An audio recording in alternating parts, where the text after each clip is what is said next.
Buongiorno a tutti, grazie e ringrazio soprattutto le colleghe Zottis, Francesca, vicepresidente del Consiglio regionale, Chiara Luisetto, vicepresidente della Commissione Bilancio, entrambe in Commissione Sanità.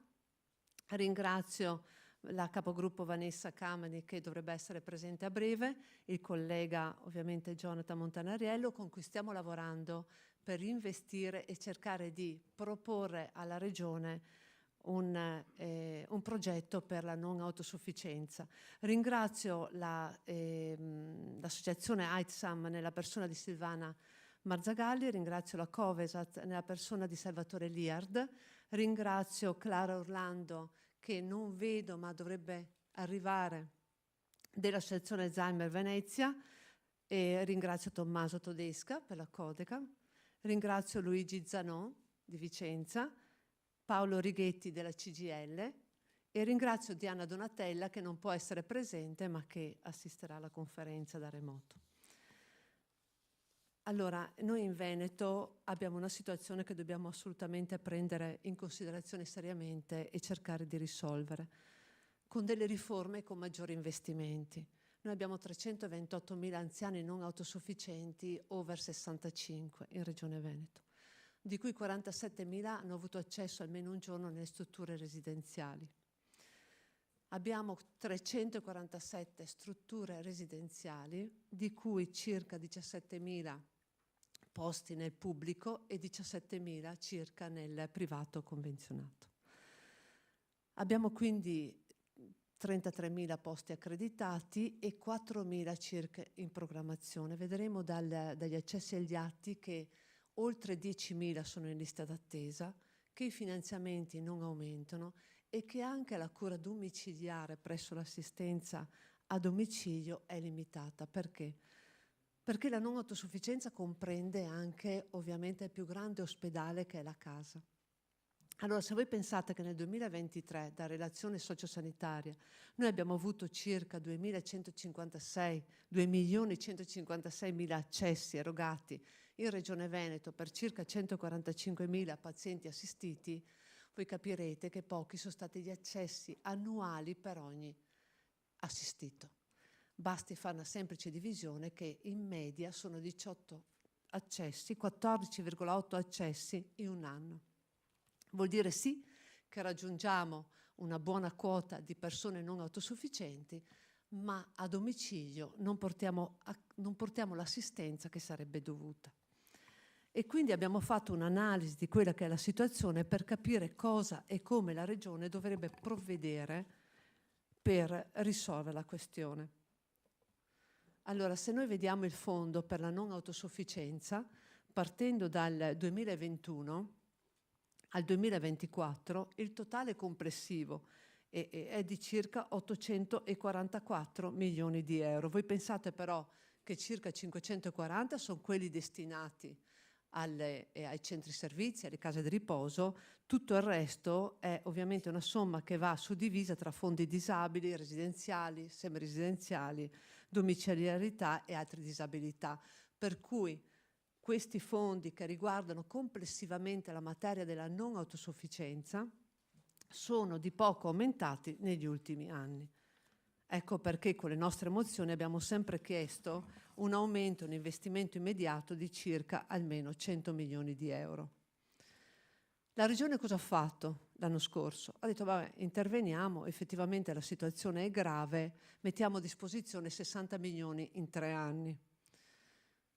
Questi 60 milioni divisi in 3 anni, per cui 20 milioni che vedete nella slide sono stati suddivisi dalla Regione USL per USL, non risolvono assolutamente la questione.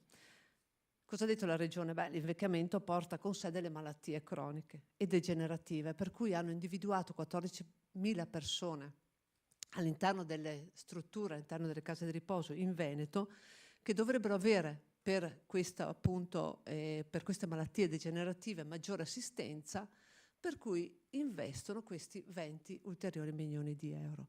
Ma il problema non è risolto perché la casa di riposo, la struttura è cambiata negli ultimi 20 anni. Se voi, tutti noi ricordiamo, anni fa, si accedeva alla struttura anche quasi semi-autosufficienti, comunque non c'era questo. In realtà oggi abbiamo in quasi tutti gli ospiti tante malattie per ognuno e una età talmente avanzata e la non autosufficienza che colpisce tutti che diventa difficile scindere l'uno dall'altro e quindi la complessità e la maggiore assistenza sarebbe necessaria per ogni persona inserita all'interno appunto delle strutture. Nel frattempo però l'assistenza è diminuita, perché se noi facciamo il paragone tra le due delibere sempre regionali, perché tutti i dati sono regionali, dell'87 e quella del 22, noi vediamo una diminuzione di minuti medi settimanali di assistenza per ogni ospite. Quindi da una parte aumenta la complessità, aumenta l'età di inserimento e nello stesso tempo però diminuisce l'assistenza. E di questo però non teniamo conto anche di tutta quella carenza di personale che noi abbiamo oggi nelle strutture residenziali. Poi noi abbiamo fatto, ovviamente per completezza, anche quelli che sono i progetti del PNRR, perché oltre i 540 milioni per quanto riguarda le strutture residenziali, le case di riposo, i centri servizi, chiamiamoli come ci risulta più semplice. E ci sono stati ovviamente dei finanziamenti anche da parte del PNRR che sono arrivati in Veneto per la non autosufficienza. Voi vedete in colore rosso quelli che sono appunto stati destinati a questa categoria, di cui 24 milioni 600 mila e 5 milioni 280 per un totale di circa 30 milioni di euro in progetti che sono poi stati banditi e portati nel territorio veneto. Ecco, dicevo, la gravità è aumentata. Se noi vediamo solo gli ultimi 3 anni, cosa risulta? Che a seguito di un accesso agli atti, noi vediamo che il punteggio medio SVAMA, che sarebbe la scheda di valutazione multidimensionale dell'adulto, scheda che occorre fare con la valutazione che serve fare per poter accedere all'interno della struttura, con poi l'impegnativo ovviamente della regione, siamo passati da un punteggio medio di 76,81 a quello attuale di 79,20. Se voi pensate che però noi abbiamo il punteggio per ogni USL, alcune USL hanno un accesso medio anche di 83%, quindi una non autosufficienza molto molto molto grave. E allora abbiamo chiesto anche sempre attraverso l'accesso agli atti quanto è la degenza media all'interno delle case di riposo. Nel 2022 sì, effettivamente eravamo magari così alla fine un po' del periodo Covid e 189 giorni la media di degenza.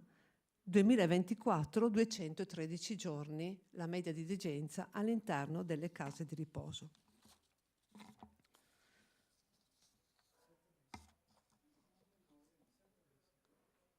E quante sono le impegnative di residenzialità? Perché giustamente noi diciamo ci sono 34.000 posti accreditati, 4.000 in programmazione, però nel momento in cui inserisco il nostro caro, il nostro familiare all'interno della casa riposo, la famiglia dovrebbe essere anche sostenuta con una quota ovviamente di compartecipazione, che è quella quota sanitaria che tutti conosciamo, che poi è stata messa anche in discussione per quanto riguarda la quantificazione da un emendamento che poi per fortuna è stato emarginato grazie anche alle battaglie fatte dal nostro partito. Allora, se voi vedete, nel 2022 27.181 quote, nel 2023 27.969, nel 2024 28.261. Allora, al di là del fatto che sono poche, se voi vedete negli ultimi 3 anni comunque di poco sono aumentate. Allora, invecchia la popolazione, accediamo sempre in maggiore un'età sempre più avanzata. Le cronicità sono sempre maggiori all'interno dello stesso paziente ospite inserito, ma nello stesso tempo l'investimento, come vi dicevo all'inizio, rimane sempre pressappoco uguale, di poco cambia. E allora abbiamo fatto anche una richiesta chiara di quali sono i pazienti, il numero di ospiti in attesa delle persone non autosufficienti. E volevamo il numero esatto perché perché questo ci serve anche per programmare, perché nel momento in cui noi vediamo che 10.452 sono le persone in attesa di essere inserite, io credo che la Regione dovrebbe fare una riflessione molto importante in vista di due aspetti. Uno, i dati attuali, che sono molto gravi. L'altro è l'aspettativa di invecchiamento che la Regione Veneto ha nei prossimi anni. E quindi se partiamo già oggi da 10.452 posti che dovremmo programmare, dovremmo già avere, pensiamo a quello che dovremmo programmare. In realtà noi abbiamo circa 4.000 posti per i prossimi anni.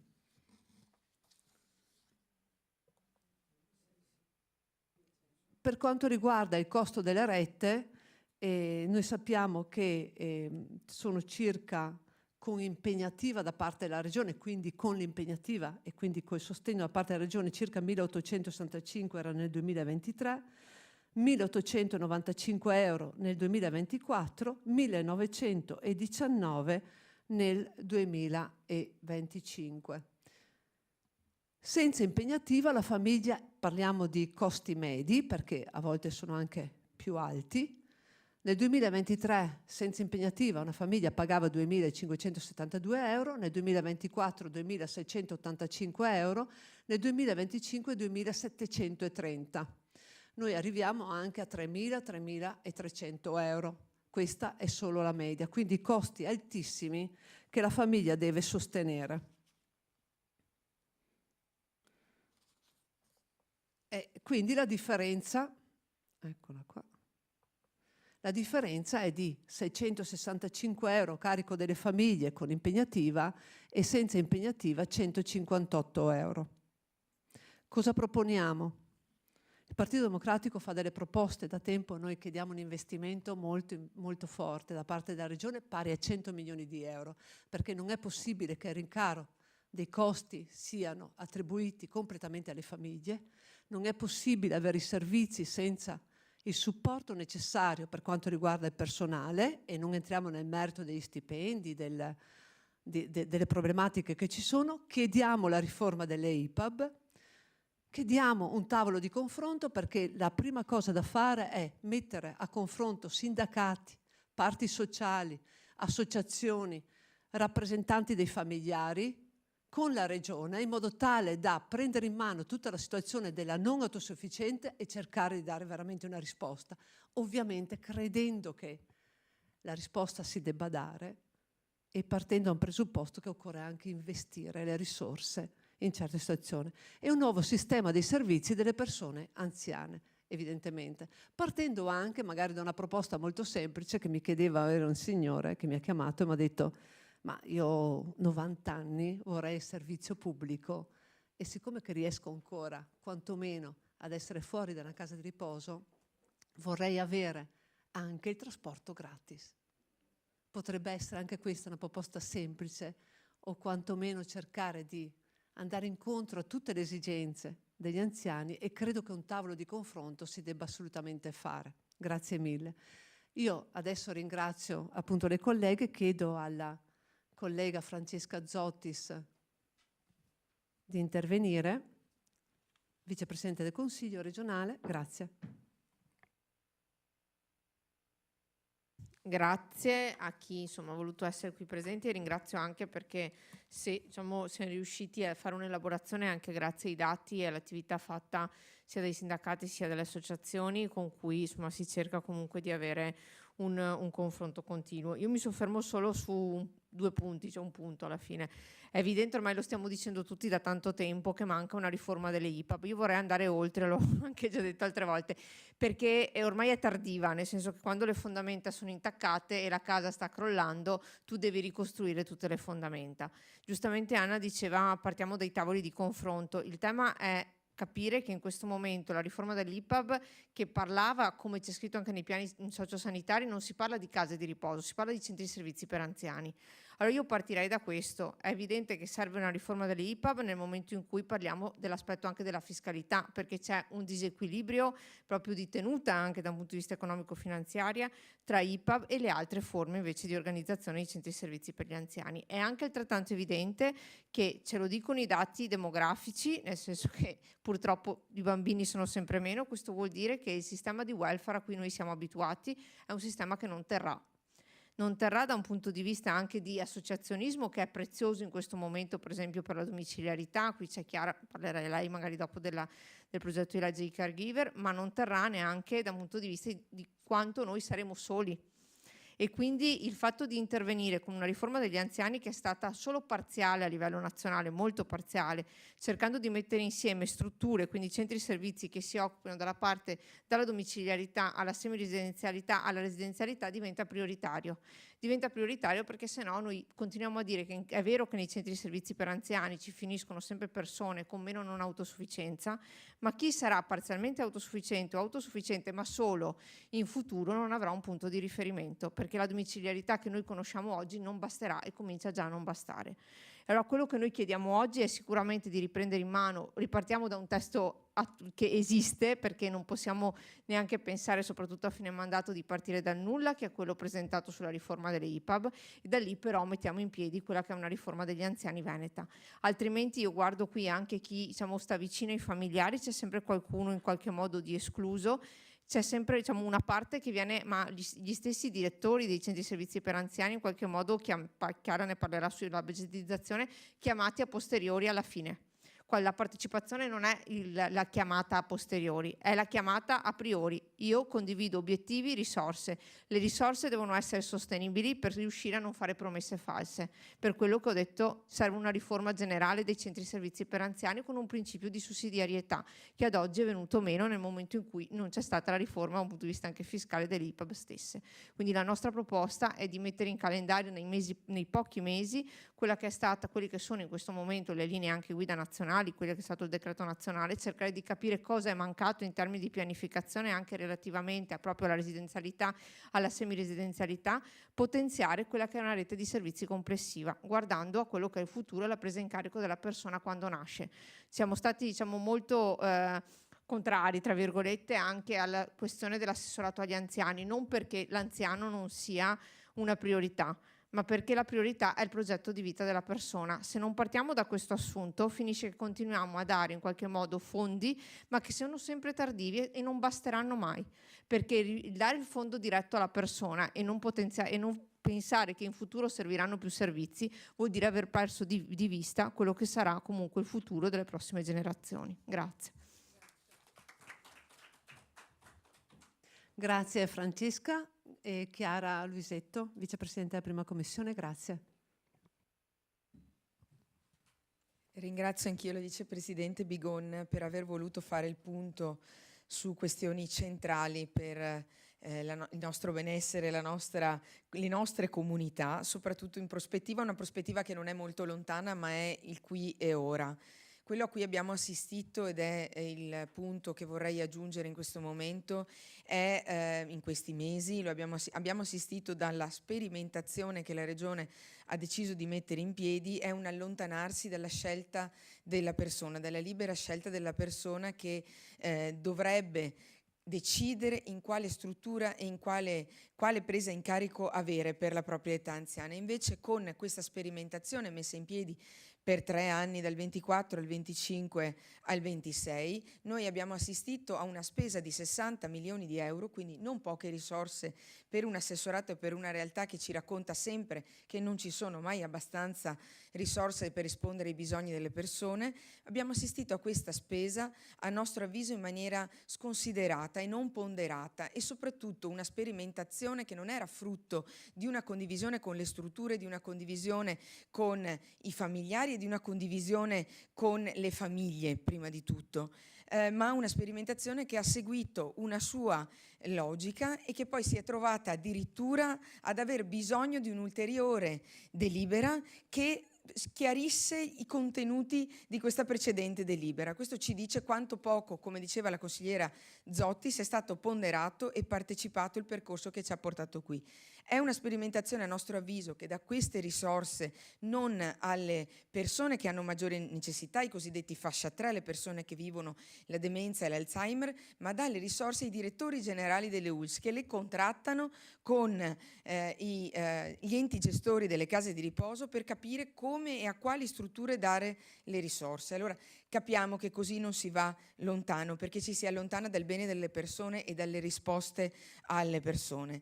Crediamo che invece serva riprendere il filo, occuparci delle persone in struttura, ma anche delle persone in casa. Una delle nostre proposte di legge è relativa al ruolo dei caregiver familiari e che non sono visti, non sono riconosciuti, non sono valorizzati, non sono nemmeno sostenuti. Ci sono 12 regioni più la provincia autonoma di Trento che hanno già una legge in tal senso e che da molti anni supportano con delle professionalità specializzate le persone che nel silenzio della loro casa stanno accudendo, si stanno prendendo cura delle persone con fragilità. Chiediamo anche questo, accanto a tutte le proposte che la Presidente ha fatto, chiediamo anche questo, che ci sia una visione a 360 gradi e che prima di arrivare in struttura ci sia una presa in carico e quando si è in struttura si sia visti, seguiti e non lasciati soli. Grazie. Grazie, la collega Chiara. Assolutamente sì, ecco perché va fatto un tavolo e un confronto, perché tutte le figure devono essere coinvolte in modo tale da poter dare la risposta più completa possibile. E lascio la parola al collega Jonathan Montanariello, vicepresidente della seconda commissione. Grazie.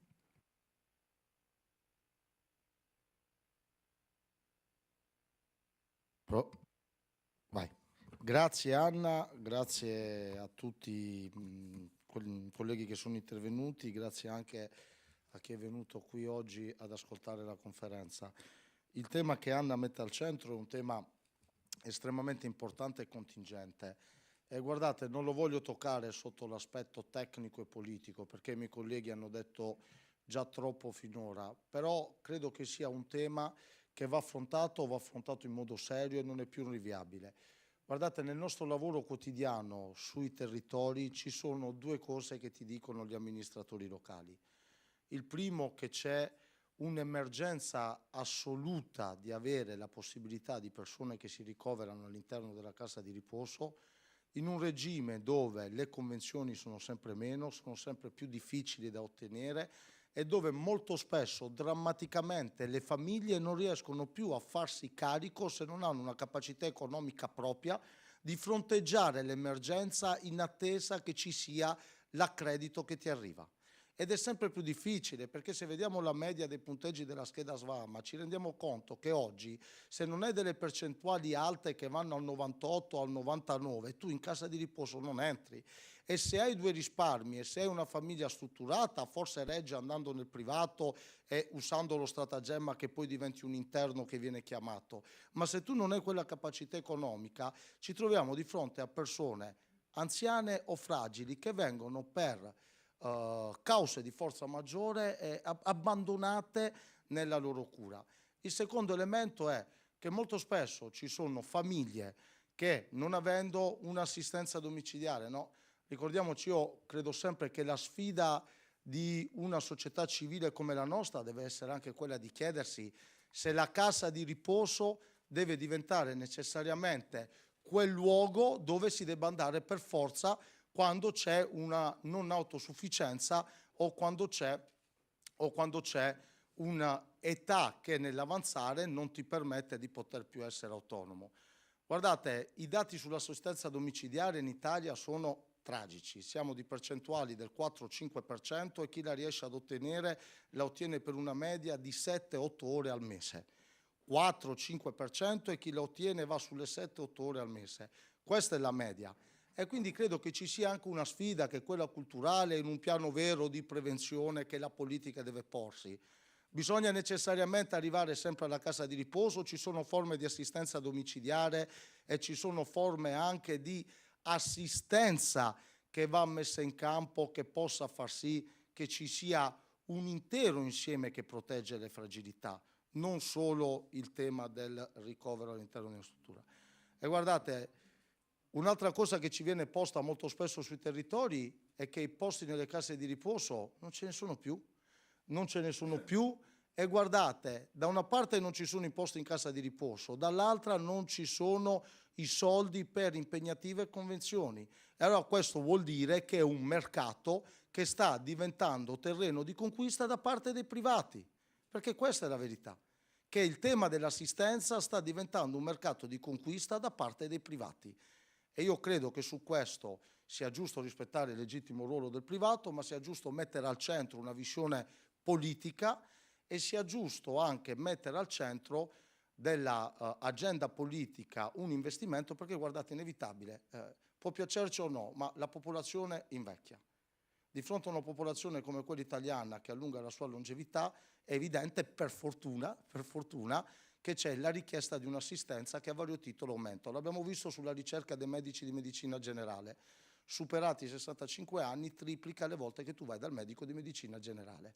E quindi è una questione, per fortuna, fisiologica. Noi in Italia c'è questa qualità della vita che ci porta ad avere questi elementi, queste peculiarità positive, che però vanno gestite, che però vanno affrontate, e che non si può pensare che, seppur ci sia un mercato privato, sia Anna, scollegato da quella che è la programmazione e l'investimento pubblico, perché l'altro giorno c'era un sondaggio che diceva che nell'investimento dell'assistenza alla persona alcuni fondi internazionali considerano l'Italia uno dei paesi migliori nella quale investire.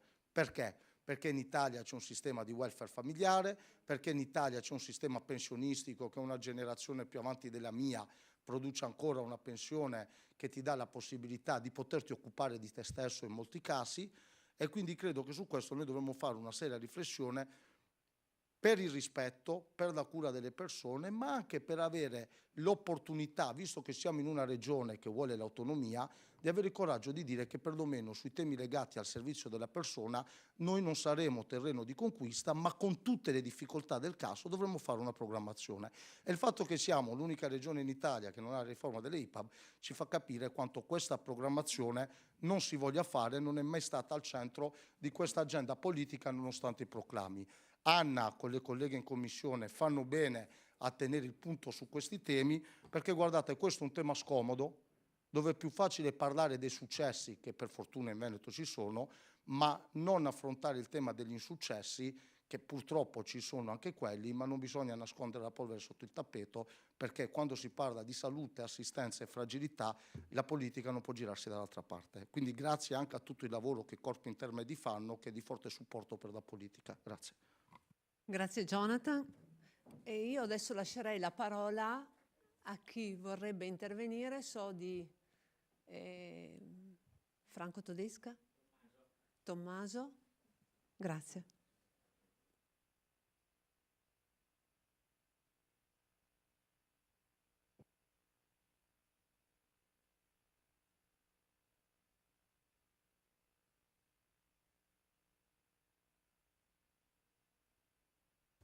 Tommaso Todesca. Sono responsabile per il Codacons dell'area anziani, Codacons Veneto.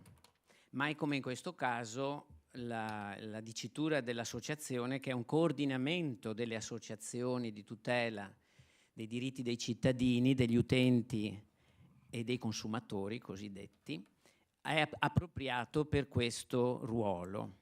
Ma più ancora, essendo reduce anch'io di assistenza a mia madre e tutti coloro che ci stanno supportando in questo periodo, e abbiamo chiamate quotidianamente, rappresentiamo anche i parenti delle vittime. Non uso a caso questo termine perché la situazione descritta poc'anzi, anche il solo fatto che la media di permanenza in una struttura per gli anziani è sotto i 10 mesi, si può immaginare quale declino sia psicologico che anche fisico, le problematiche che possono subentrare, questo rappresenti. Allora colgo questa occasione perché non è a caso che ho usato questo termine. Noi purtroppo abbiamo dei casi anche recenti di maltrattamenti, ma un maltrattamento oggettivo, non necessariamente fisico, è anche quello di trasgredire i diritti dell'ammalato, dell'anziano, delle famiglie, obbligare a vendere la casa perché non ha i denari per pagare la retta, all'insaputa di una miriade di diritti e normative che in attesa della famosa riforma delle IPAB, oggi come oggi non mancano, solo che noi ci siamo accorti che si ottengono solo per la via giuridica, ma sono talmente tante e così importanti che oggi non riuscirò che a accennarlo insieme al fatto che noi vorremmo appellarci a quello che la legge prevede, che dopo il collega che è coordinatore dei comitati dei familiari, che è il coinvolgimento delle associazioni per i diritti dei cittadini nei tavoli decisionali. Come diceva prima giustamente Francesca Zottis, noi siamo chiamati dopo per eseguire o per pagare o per acquisire quello che è stato deciso, ma avremmo anche dei suggerimenti, non solo proteste, perché noi ci viviamo, abbiamo l'occhio interno delle situazioni, quindi abbiamo anche l'istinto di vedere quanto, a volte poco, basterebbe per migliorare le condizioni o per preparare a uno sviluppo migliore. In sintesi, e l'appello che facciamo in questa occasione, in questa circostanza, verso i consiglieri che ci hanno invitati, è quello di invitarci ancora, e siccome questo è un problema trasversale in cui noi rifiutiamo lo schieramento delle posizioni politiche, perché deve essere una convergenza di tutti, dell'interesse di tutta la società, chiediamo di invitarci ancora in qualche commissione, in qualche situazione dove possiamo essere ascoltati direttamente da chi dovrà decidere, dall'assessore Lanzarin che abbiamo già incontrato, ma trovarci tutti insieme e guardarci in faccia. Il messaggio che noi diamo a chi ci ascolta anche da casa, dalle famiglie, è di rivolgersi a chi sa alcuni principi che devono essere rispettati. È vero che si può migliorare il quadro generale, ma esistono già normative che permettono, uno, di ricondurre la quota alberghiera a cifre previste anche dalle normative regionali, che le fissano a pari della quota sanitaria, 52 euro al giorno. Noi faremo una campagna su questo perché oggi la media è ben sopra i 60 euro al giorno delle famiglie, senza giustificato motivo.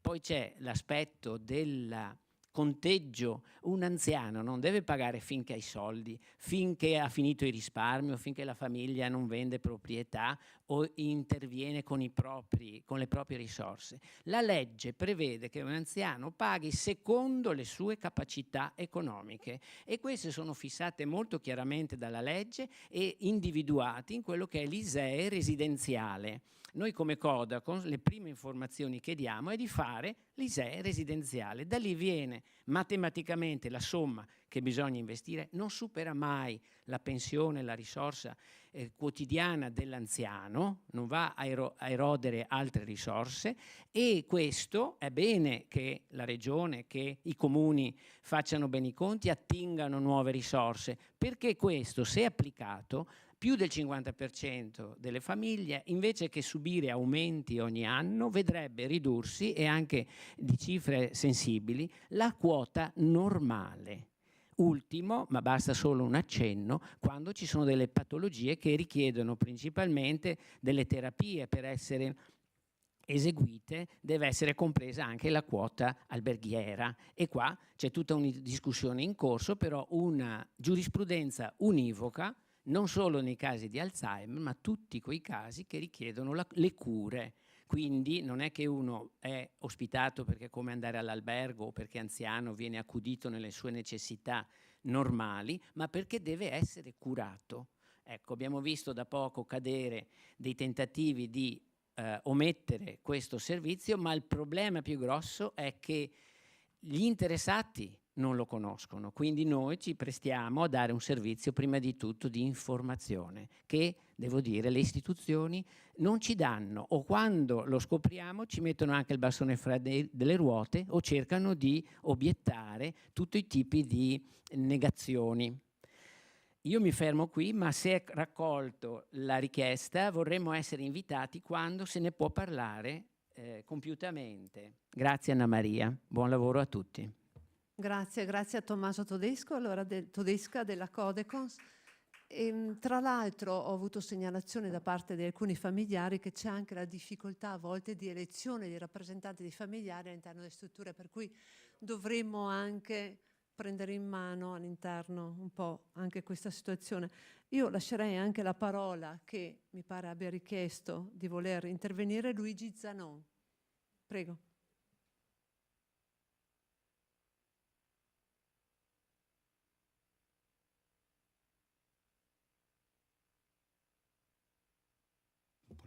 Buongiorno a tutti. Ecco, io un mese fa ho assistito a una trasmissione televisiva di una rete locale dove era anche presente la nostra assessora alla salute e questa trasmissione che parlava anche di RSA titolava Anziani soli, un esercito senza voce.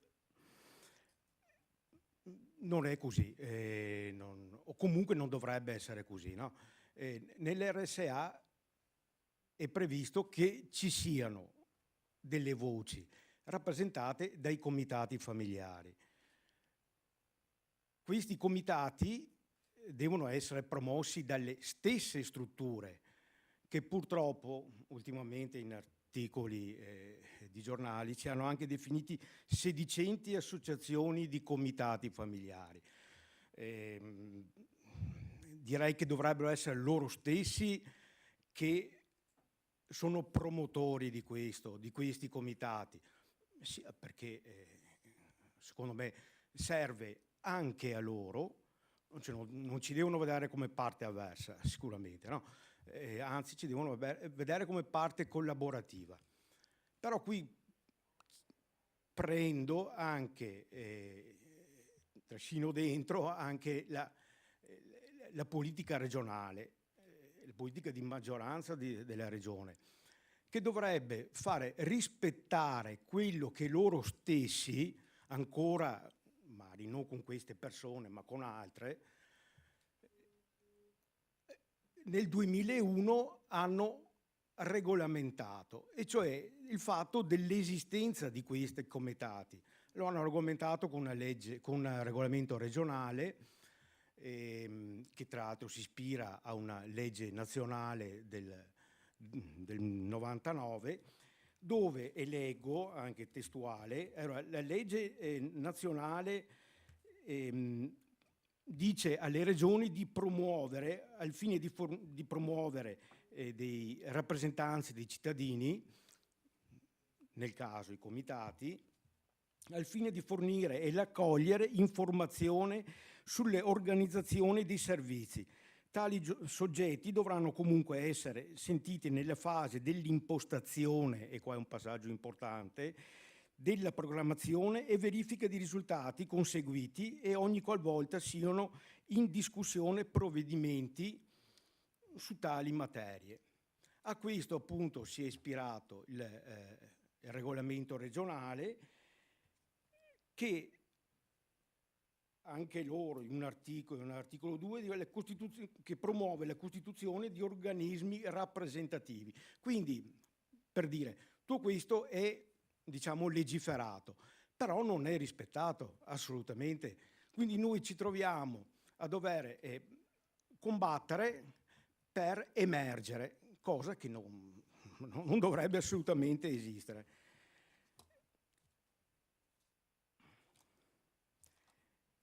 E ora mi chiedo cosa sta facendo la Regione in questo momento per ascoltarci, ma soprattutto per fare, e qua è un altro passaggio importante, cosa sta chiedendo alle proprie ULSS per fare rispettare questo, perché le ULSS dovrebbero periodicamente, e qua rientro sempre nel regolamento regionale, periodicamente convocarci per condividere questo tipo di programmi, condividere quello che bisognerebbe fare, quello che è stato fatto o quello che si dovrebbe migliorare. Ma questo assolutamente non sta succedendo. No. Io in 3 anni che sono presidente di un comitato familiari non ho mai sentito nessuno che venisse a chiedermi il mio parere, assolutamente. Ecco, quindi, ripeto, promuoviamo e stimoliamo queste situazioni, perché sono il fulcro di tutti i principi che ci stanno attorno. Volevo aggiungere una cosa che mi sta anche un po'...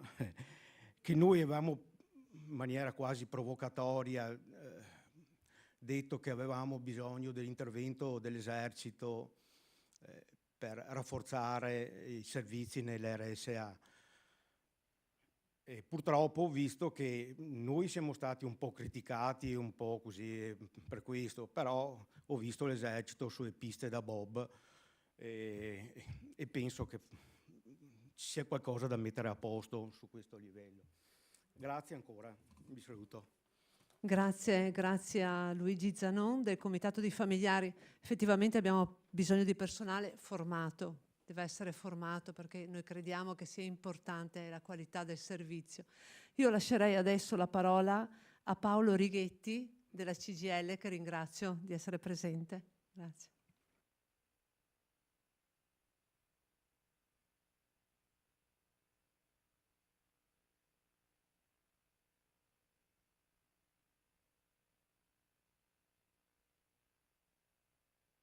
Ecco, no, per quello chiedevo se si sentiva. Ma non seguo abbastanza. Paolo Righetti, CGIL Veneto, grazie dell'invito. Noi come CGIL Veneto non possiamo che condividere l'attenzione che viene messa a questa tematica e anche lo sforzo di fare un salto di qualità nella programmazione e negli interventi. Lo dico perché da anni come CGIL Veneto, assieme alle nostre categorie più coinvolte, quelle della funzione pubblica e dei pensionati, spesso anche unitariamente, portiamo avanti, sollecitiamo la gran parte degli interventi, delle misure, delle richieste che qua sono state illustrate, alla Regione ovviamente, purtroppo senza grandi riscontri, anzi con pochissimi riscontri in questi anni, anche in termini di confronto, devo dire, di qualità del confronto. E non posso che condividere un'impostazione, mi pare che sia emersa dalle cose che avete illustrato, della necessità di una riorganizzazione complessiva della filiera, no? Che vuol dire potenziamento sia delle strutture residenziali e semiresidenziali, ma potenziamento anche dell'assistenza domiciliare territoriale. Sarebbe sbagliatissimo puntare tutto su uno o sull'altro, perché c'è bisogno di un potenziamento in entrambi gli ambiti. Perché? Per le cose che sono state dette, che non ripeto per brevità, che sono evidenti, un crescente fabbisogno dovuto dall'evoluzione demografica, dalle tante cose che sono già state dette e che tutti riconoscono, no, come un fattore che sta caratterizzando l'evoluzione della società, ma a cui non si danno risposte adeguate. Richiamo il tema della stabilità, dell'adeguamento, dell'adeguatezza del personale, del fabbisogno di organico e anche della stabilità e della qualità del lavoro, sia rispetto alla necessità di potenziare le strutture residenziali, sia rispetto alla necessità di potenziare l'assistenza domiciliare territoriale, evidenziando, perché spesso magari ci si dimentica, che questo potenziamento dal punto di vista del personale, delle professionalità e delle specializzazioni è direttamente e strettamente collegato anche alla qualità dell'assistenza e alle qualità dei servizi che vengono erogati in entrambi gli ambiti. Per cui sicuramente siamo più che favorevoli a tutte le iniziative sia politiche, sia sindacali, sia della cittadinanza attiva, che continuino a risollecitare alla Regione un maggiore investimento su questo ambito, anche con risorse del bilancio regionale, perché questa è una regione che spesso si vanta di investire tanto, la stragrande maggioranza in tutti gli ambiti, soprattutto nel sociale e nel sociosanitario, sono risorse che derivano o da fondi nazionali o da fondi europei, ma pochissimo dalle risorse proprie per scelte di bilancio che caratterizzano questa regione da tanto tempo. Per fare le cose che sono state dette, serve incrementare il fondo della non autosufficienza anche a livello regionale, serve aumentare il numero e il valore delle quote di residenzialità, oltre che i posti letti accreditato rispetto a un fabbisogno crescente e a tempi d'attesa che sono quelli che sono stati detti. Noi abbiamo fatto una battaglia contro quella DGR, contro quella sperimentazione che è tuttora in corso, motivandola, argomentando. Siamo ancora per richiedere un cambiamento forte e radicale di quella DGR, e ovviamente dopo ci sono tutti i temi, la necessità di finanziare adeguatamente il budget di salute, la presa in carico a monte, insomma, delle problematiche delle persone non autosufficienti o con cronicità.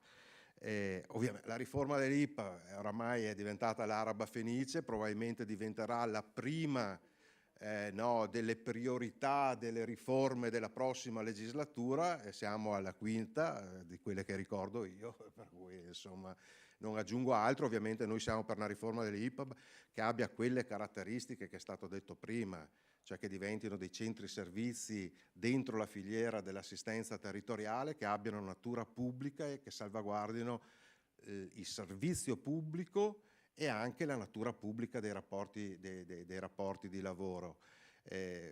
Insisto sul pubblico perché quello che diceva Montanariello è vero: dentro tutta questa dinamica, o per fattori oggettivi o per fattori striscianti non dichiarati ma che ci sono dietro, c'è anche una progressiva crescita del disegno di privatizzazione, no? Che è evidente e che sarebbe negativo per il bene comune. Chiudo con un ultimissimo richiamo, perché non l'ho sentito, ma penso sia in mente a tutti. C'è un problema ovviamente di intervento anche a livello nazionale. Gli stanziamenti in generale sul Fondo Sanitario Nazionale, nello specifico sul Fondo Nazionale per la non autosufficienza, il non stanziamento di tutti i decreti, adesso ci sono ancora i decreti attuativi, ma anche di quelli che sono stati fatti per la recente legge che è stata fatta, sono assolutamente insufficienti o non esistenti, e le misure specifiche che sono state fatte sono veramente totalmente inadeguate, sia per la prestazione universale a livello nazionale, ma anche quella fatta con i fondi europei qua a livello regionale, perché la platea che viene coinvolta è una platea assolutamente minoritaria rispetto a chi ne ha bisogno, a chi ne avrebbe bisogno, per cui non ci siamo, insomma, va fatto molto di più, perché non possiamo che condividere questo percorso. Grazie a Paolo Righetti del CGIL. Siamo d'accordo, tra l'altro le battaglie che fate le condividiamo e siete molto, molto attivi su questo. Noi il tavolo lo chiediamo proprio per questo, perché dobbiamo prevenire e prendere in carico in tutte le modalità, in tutte le sue forme, in ogni aspetto della vita della persona anziana non autosufficiente, e questo la Regione deve fare. I fondi che noi abbiamo indicato sono completamente nazionali, perché questa è la realtà. Anche quelli regionali sono dal fondo nazionale, per cui la Regione dovrebbe e deve trovare le risorse per investire molto di più all'interno ovviamente di un quadro complessivo che deve essere pubblico, perché anche ogni omissione comporta un atto. Omettere di fare la riforma comporta la privatizzazione di tante strutture. Questo succede alla nascita, no? Io lascerei adesso la parola, che ringrazio della presenza, a Michele Magrini, segretario della FIALS. Grazie mille.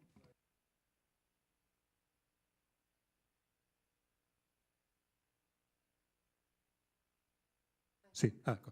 Pochi secondi per due riflessioni che non sono state toccate. Forse sono arrivato tardi, magari le ho perse, quindi magari perdonatemi. Allora, il personale, aver toccato due punti importanti. Le persone arrivano in casa di riposo, mai alla fine ai giorni nostri, perché il costo della casa di riposo è talmente alto che chi ci va perché non ha altre scelte in questo momento. Quindi abbiamo anziani che ci arrivano in condizioni pietose in casa di riposo. Io premetto, sono un infermiere di estrazione. Faccio il sindacalista ormai da 25 anni, quindi forse mi sono anche dimenticato l'attività reale in reparto, però sono stato per più di 20 anni segretario della UIL di Padova, oggi da un poco segretario generale della FIALS sempre di Padova. Quindi è 23 anni che seguo le case di riposo nel nostro territorio, abbiamo visto un cambiamento epocale negli ultimi 20 anni, in peggio. Quindi il paziente peggiorato, entra in casa di riposo quando non si può più tenere a casa, e costi sempre più alti, perché le case di riposo costano una mamma che non riesco a mettere in casa di riposo perché con la pensione e l'aiuto nostro non ce la facciamo, quindi ce la teniamo a casa, E il personale, non dimentichiamoci, c'è stata una politica del personale nell'ultimo ventennio che ha bloccato le assunzioni della pubblica amministrazione con la speranza che restino pubbliche, ribadisco. Comunque abbiamo avuto il blocco della pubblica amministrazione nell'ultimo ventennio e abbiamo quindi personale sempre più vecchio, sempre più demotivato, sempre più stanco. Arriveremo al punto in cui saranno gli anziani che dovranno assistere il personale nelle case di riposo, perché si alterneranno nel letto per riuscire ad tirare avanti. Io lo dico scherzando, a me un po' in modo kafkiano la realtà delle cose. Poi non mi ricordo se ha detto lei, collega della CGIL o in precedenza, assistiamo a una strisciante trasformazione della macchina assistenziale pubblica in privato, in sottobosco, perché noi veneti siamo bravi. Io mi metto dentro anch'io, siamo i famosi basabanchi, cioè quelli che alla fine fanno tutto ma non lo dicono. Noi assistiamo da 20 anni alla strisciante privatizzazione della pubblica amministrazione, sanità, e non è diverso degli enti locali in questo caso. Quindi la speranza che restino pubbliche c'è, perché la garanzia del pubblico non può averla il privato, perché abbiamo degli fini completamente diversi. Nel pubblico il pareggio di bilancio, nel privato il guadagno. Poi abbiamo assistito in questi anni a enti pubblici che non ce la fanno tirare avanti perché hanno sempre tagli maggiori e imposizioni legali, giuridiche ed economiche diverse, e enti privati che aprono in ogni comune ormai, perché stanno aprendo in ogni comune, con assistenza di un certo tipo, perché hanno comunque degli obblighi diversi rispetto alla pubblica amministrazione. Presenza no degli infermieri di notte non importa, l'importante è tenere aperto e guadagnare. Quindi io chiedo alla Regione, tramite voi, vado a concludere, il fatto di farci partecipare a questi tavoli. Siamo dei rompiballe, è vero, perché lo siamo, di natura, perché vediamo molti aspetti della vita, poi da 20 anni che li vedo, sia da lavoratore sia poi da seguo queste persone, che veramente siamo all'esasperazione. Le cooperative, senza nulla togliere perché sono lavoratori come tutti gli altri, sono più bistrattati e meno gestibili rispetto agli enti locali. Non è che ce l'abbiamo con le cooperative, perché le cooperative sono da gestire, ce l'abbiamo col fatto che comunque in questo contesto lavorativo gli unici che ce la fanno a tirare avanti sono le cooperative, chissà perché. Gli enti pubblici un po' alla volta stanno cedendo il passo, un motivo ci sarà. Quindi partecipiamo a questi tavoli, chiedo con molta trasparenza e con molto impegno. Il tempo ne abbiamo poco, ma volentieri ci siamo con i suggerimenti che possiamo dare. Grazie ancora. Grazie a Michele Magrini, assolutamente sì, e ringrazio per la richiesta. Clara Urlando, presidente dell'Associazione Alzheimer Venezia, grazie per essere qua. Un minuto solo, sono arrivata in ritardo, però volevo assolutamente esserci. Avevo confuso Ferrofini con Balbi. Palazzo Balbi, vabbè. Allora, come associazione ovviamente noi partecipiamo al progetto Sollievo, che è il progetto che segue i familiari e le persone con decadimento cognitivo. Siamo presenti sul territorio, in modo particolare la mia associazione da Burano, Murano, Giudecca, Venezia, Marghera, Spinè, eccetera. E ovviamente facciamo parte di un tavolo dove discutiamo di tutte queste cose. La partecipazione a questo incontro era perché i nostri familiari hanno grossi problemi con i propri familiari, non hanno un'assistenza domiciliare adeguata. Quello che noi possiamo dare sul territorio è soltanto quando sono all'inizio della malattia, quando, come è stato detto, arrivano alla fine, vanno in casa di riposo, se possono, se hanno la possibilità di accedere ai fondi. Molto spesso non ce la fanno perché economicamente proprio non ce la facciamo più. Quindi il problema della riforma delle IPAB, che risale ancora al 1892 se non ricordo male, e da diversi anni in Regione doveva essere fatta, ancora non è fatta, e siamo a questo punto. Io mi fermo qui, approvo quello che ha detto il CONSA, la CGIL, il CONSA, se dopo mi dà il bigliettino mi serve per dare le informazioni ai familiari, perché succede che i medici di base fanno pagare la SVAM